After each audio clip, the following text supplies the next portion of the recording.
Hello everyone and welcome to this week's reviews. Today I have a special review for you of the French-Danish animated co-production Long Way North, which gives us a different spin on the independent princess.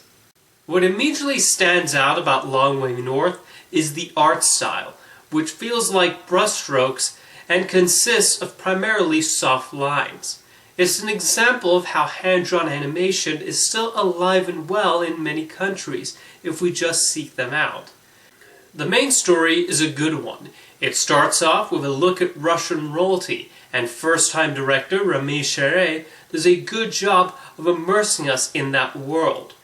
When the main character Sasha goes on her journey, the filmmakers put her through a number of struggles, and they succeed in developing her further. But the way she goes about them showcases a good amount of problem solving. The second half of the film turns into an animated version of The Revenant, as Sasha and a ship of crewmen deal with the harsh winters, and the animation team manages to show the harshness of the environment.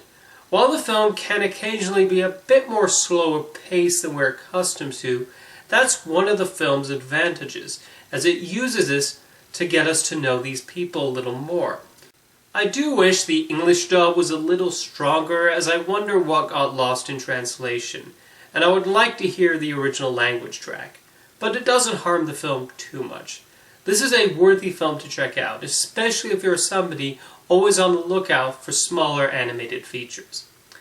Next up is the horror prequel Ouija: Origin of Evil, which is rather surprising in how different it is from its predecessor in just about every way.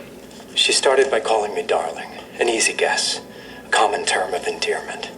Then said she missed me. Did you bring me up here to tell me my 9-year-old daughter is a fraud? Not at all. When I asked for Gloria's middle name, I thought the word Lynn as hard as I could. I repeated it over and over in my mind. Why would you do that?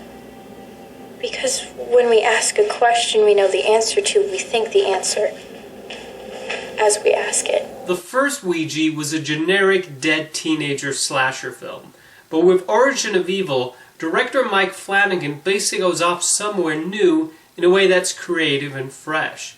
Taking the story back to 1967, he prefers to build character more than scare the audience, enough that the beginning is like a family drama rather than a straight horror film, as we follow a widowed mother and her 2 daughters with their struggles.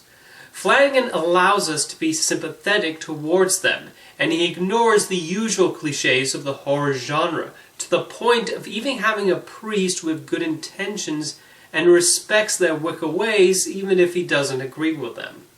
When the scares do come, they're effective. Flanagan plays with our ideas of the paranormal, as well as our sympathy for this family and their want to connect to their ghost patriarch.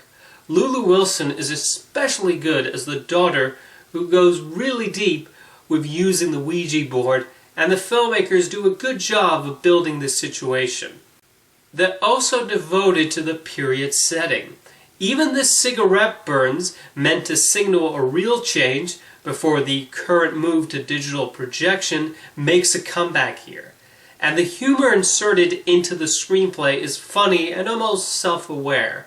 I didn't think I would say this about a follow-up to Ouija, but this might be my favorite horror film of the year.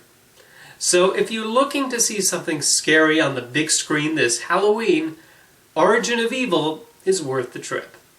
Thank you for watching this week's reviews, and I'll see you next time.